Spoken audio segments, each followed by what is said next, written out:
Article 1. The invention and impact of the steam engine. The steam engine stands as one of the pivotal inventions that propelled humanity into the modern industrial age. By harnessing the power of steam to generate mechanical energy, this technology transformed how goods were produced, how people traveled, and how societies organized themselves economically and socially. Its significance lies not merely in the mechanics of its operation, but in the sweeping societal transformations it initiated.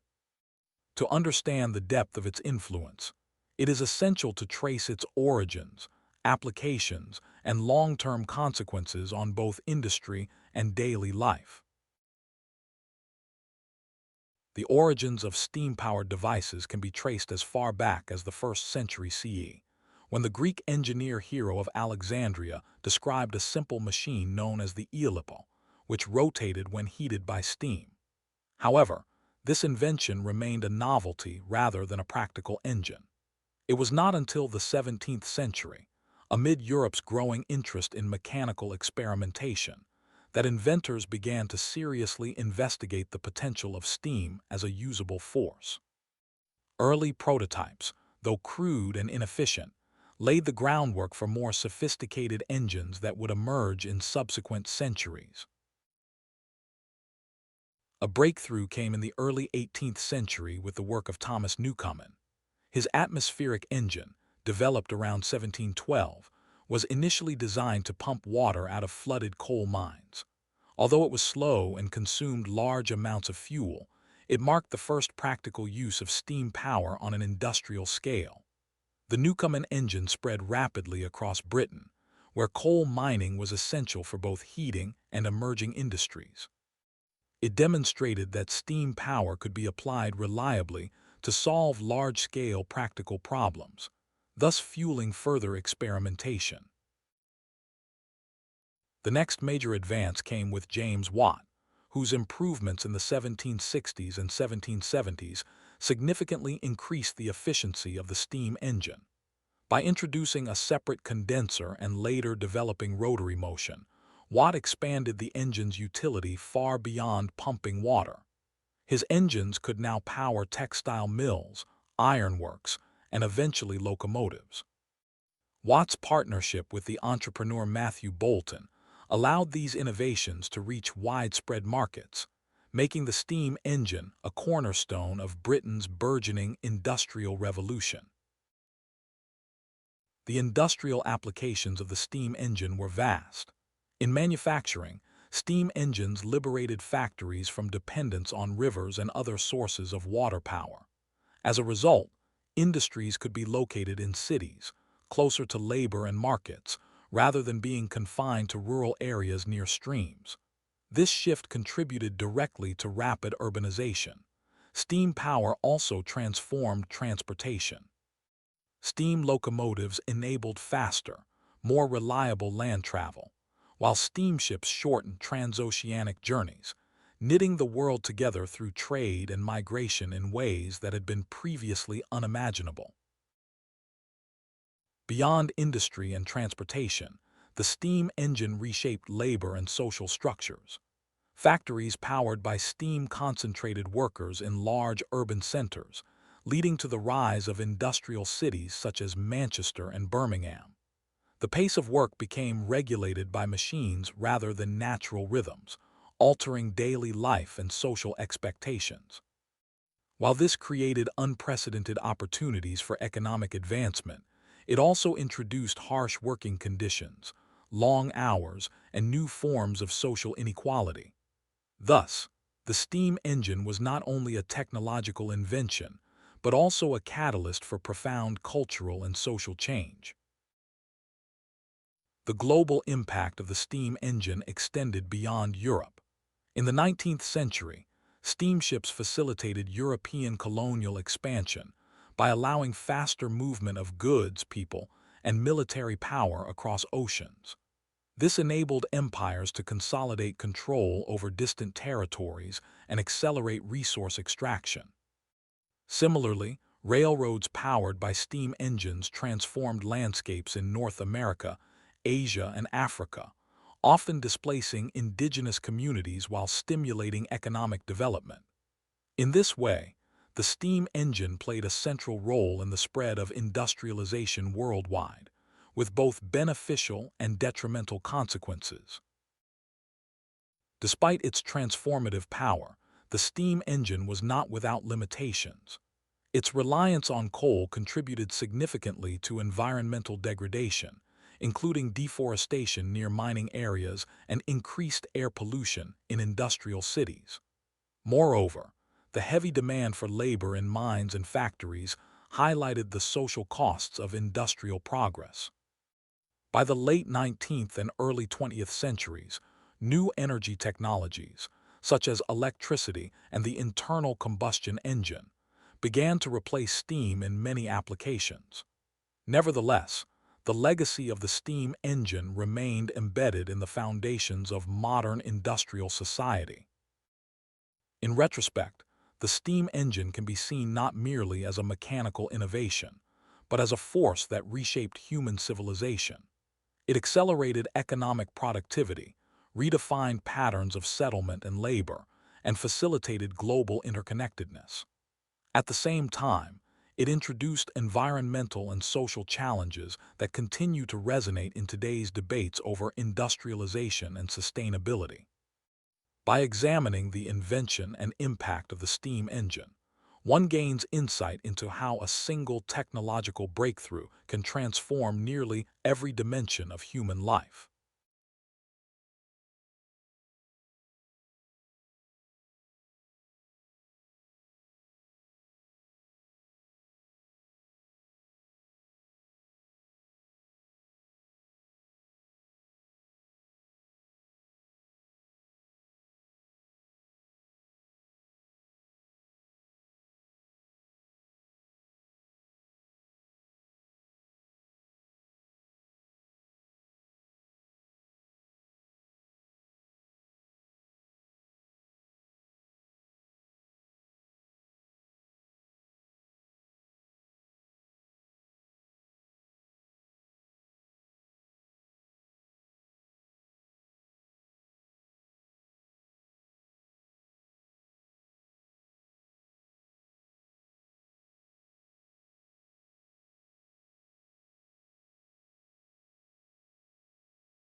Article 2. The rise of printing in East Asia. Long before the invention of the printing press in Europe, East Asia had already pioneered various printing technologies that transformed the way information was recorded and disseminated. From woodblock printing in ancient China to movable type systems developed centuries later, these innovations illustrate how technological ingenuity spread knowledge, strengthened governments, and influenced culture across the region. Although often overshadowed by the fame of Gutenberg's press in Europe, East Asian contributions to printing were equally significant in shaping global intellectual history. The earliest form of printing in China was woodblock printing, which emerged during the Tang dynasty around the 7th century. This method involved carving entire pages of text or images onto wooden blocks, inking them, and pressing them onto paper. While labor-intensive, woodblock printing made it possible to reproduce Buddhist scriptures, calendars, and educational texts on a scale never before achieved. The oldest surviving printed book, the Diamond Sutra, dates to 868 CE and demonstrates the sophistication and durability of this method. Woodblock printing had profound cultural and religious effects. Buddhism, which emphasized the transmission of sacred texts, benefited greatly from the ability to mass-produce scriptures. Pilgrims and monks could carry copies of sutras across regions, spreading religious teachings more widely than oral recitation alone could achieve. Beyond religion, woodblock printing also served the state by enabling governments to produce official documents, tax records, and standardized laws more efficiently, thereby strengthening bureaucratic control over large populations. Despite its effectiveness, woodblock printing had limitations, particularly when it came to producing lengthy texts. Carving entire pages into wood was time-consuming, and the blocks wore out after repeated use. In response to these challenges, Chinese inventors experimented with movable type printing. The first known system was developed by Bai Sheng in the 11th century during the Song dynasty. Bai Sheng created individual characters from baked clay that could be rearranged to form different texts, a concept that foreshadowed later printing systems in Europe. Although revolutionary in design, Bai Sheng's clay type was not widely adopted.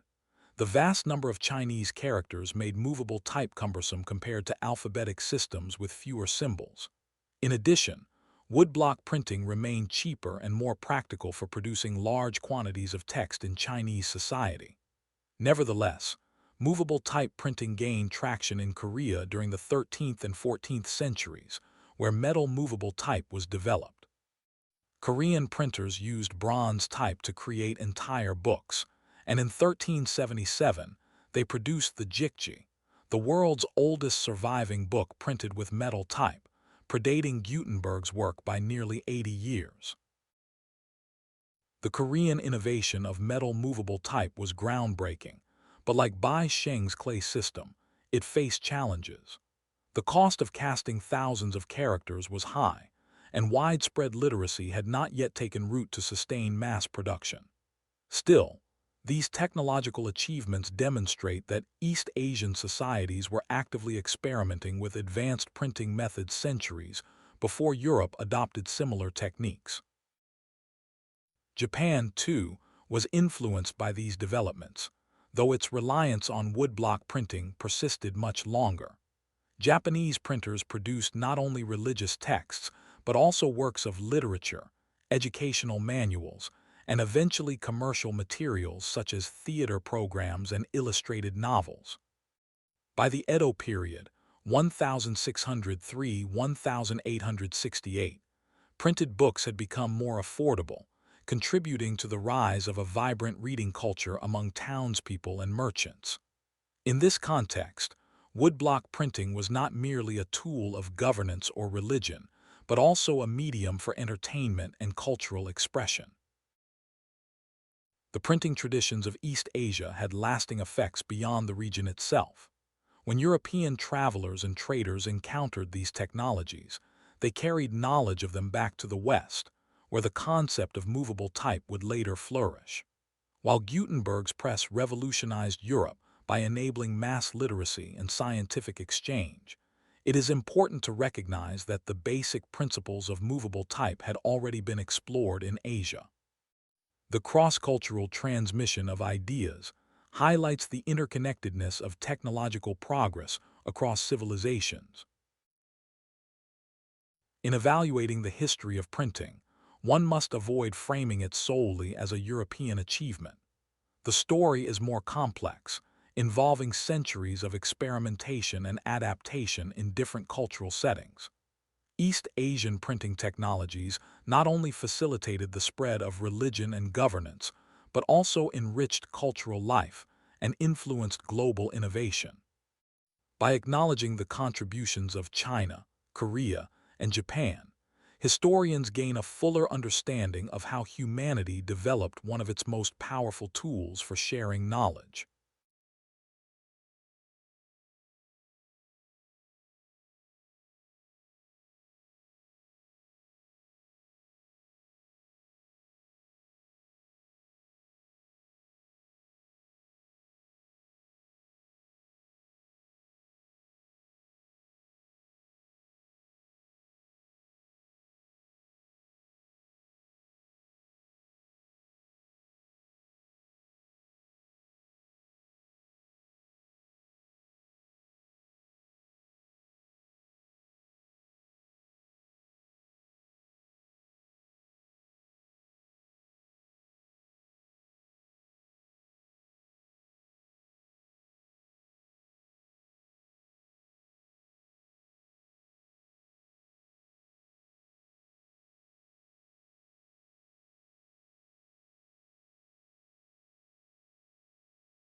Article 3.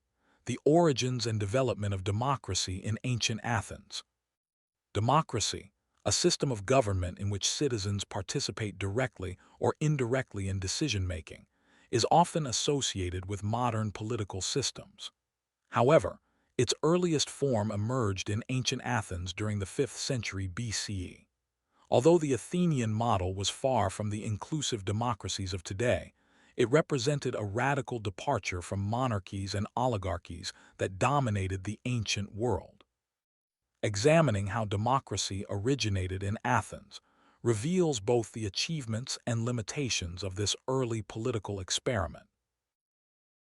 Prior to the rise of democracy, Athens was governed by aristocratic elites who controlled political offices and land ownership. This unequal system led to frequent social tensions, as poorer citizens and small farmers found themselves at a disadvantage. Economic distress, especially debt slavery, became widespread by the 7th century BCE. The severity of these problems prompted calls for reform, laying the groundwork for structural changes in governance. One of the first major reformers was Solon, an Athenian statesman active around 594 BCE. Solon is credited with implementing a series of economic and legal reforms designed to reduce inequality. He abolished debt slavery, reorganized citizens into 4 classes based on wealth rather than birth, and opened some political offices to individuals outside the aristocracy. Although his reforms did not create a full democracy, they weakened the power of hereditary elites and expanded political participation to a broader segment of the population. Further changes came under Cleisthenes, often regarded as the father of Athenian democracy.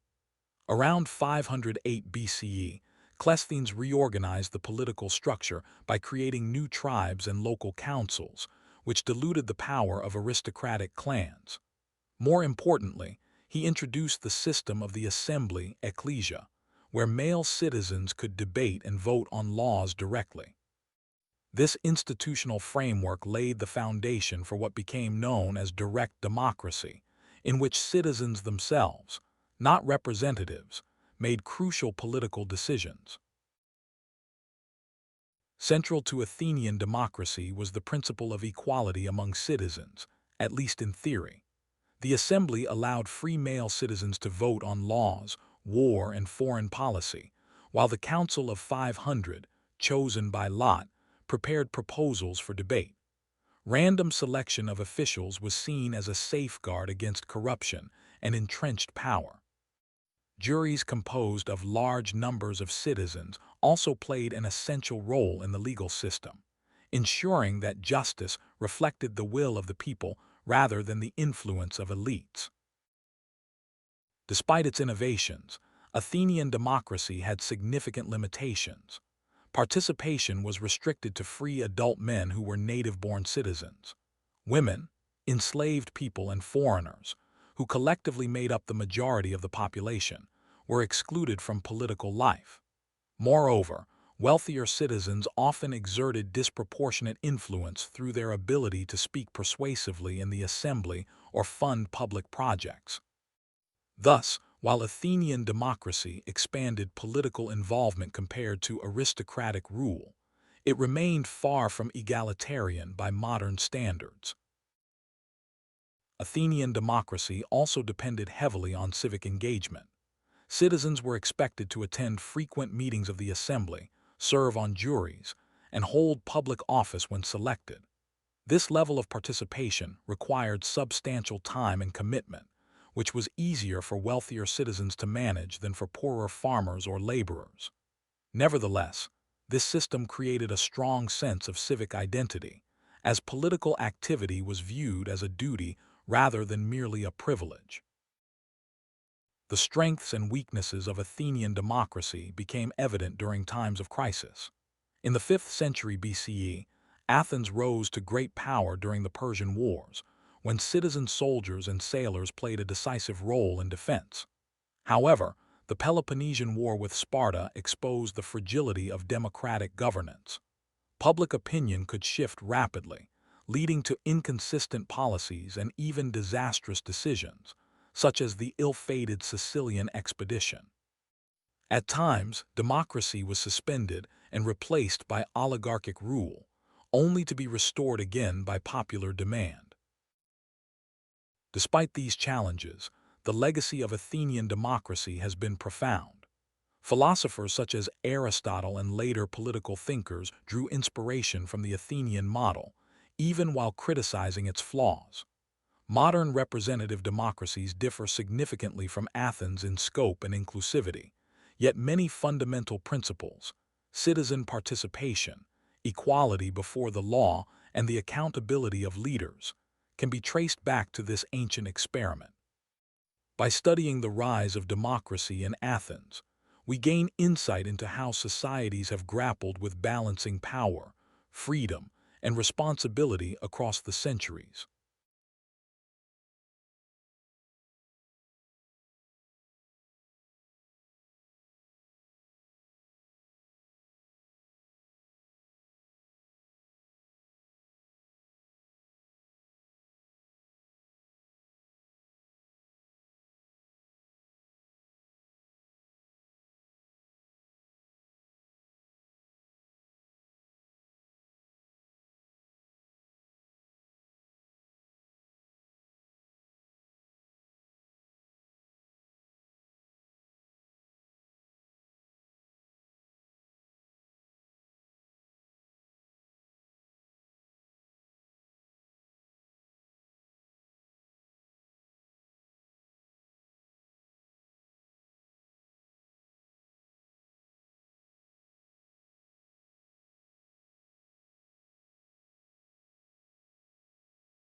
Article 4. The evolution of the compass and its role in global navigation. Among the most influential tools in human history, the magnetic compass stands out as a device that transformed the way societies interacted with their environment and with one another. Before its invention, seafaring was largely dependent on visible landmarks, the position of the stars, and the memory of experienced navigators. While these methods were effective in certain contexts, they limited the distance and accuracy with which people could travel across oceans and continents.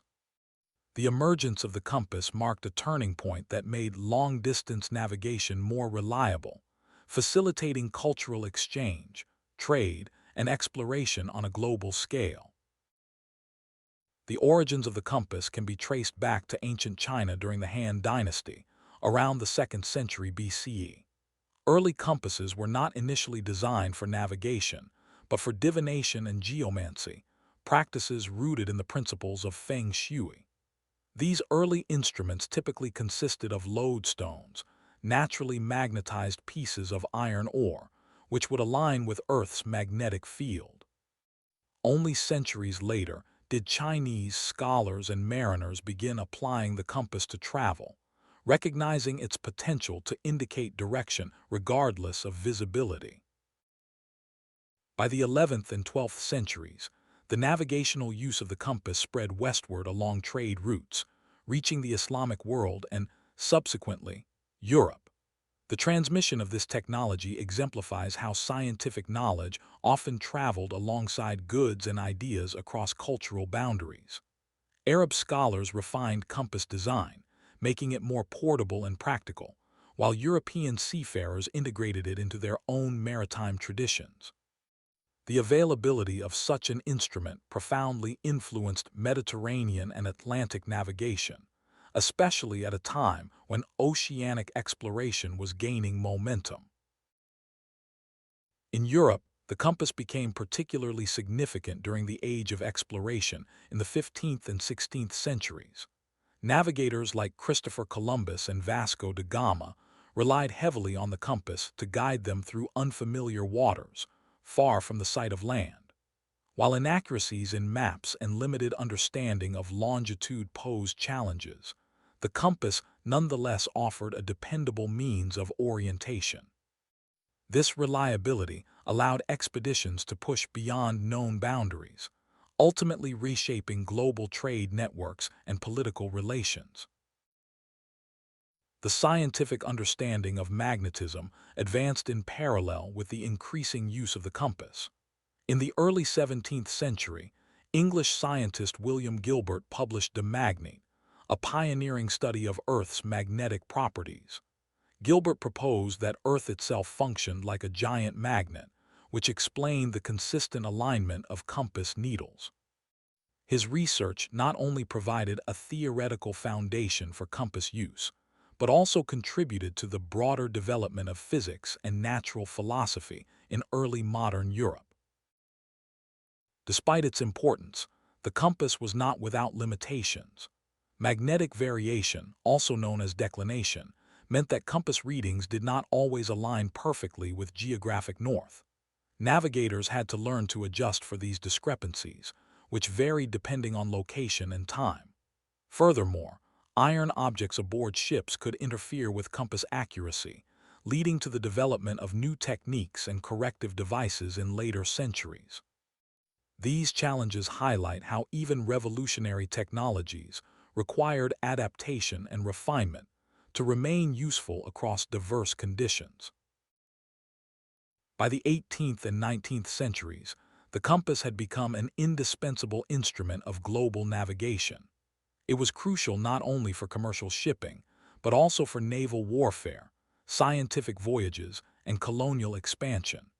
Explorers like James Cook used the compass to chart vast stretches of the Pacific Ocean, while military powers relied on it to coordinate fleets across distant waters. The compass thus played a central role in shaping the geopolitical and economic dynamics of the modern world. The legacy of the compass extends far beyond its physical form. As a symbol of guidance, discovery, and exploration, It continues to hold cultural significance in literature, art, and philosophy. Even in the era of satellite-based navigation systems like GPS, the compass remains a trusted backup tool for travelers, hikers, and sailors. Its enduring relevance underscores how ancient innovations can maintain utility and symbolic power long after more advanced technologies have emerged. Ultimately, the evolution of the compass illustrates the intersection of science, technology, and society. From its mystical beginnings in Chinese divination to its role in enabling European exploration and shaping global history, the compass exemplifies how a simple scientific principle can alter the trajectory of human civilization. The story of the compass is not just about a navigational tool. It is about humanity's enduring quest to understand and master the forces of nature in pursuit of connection and discovery.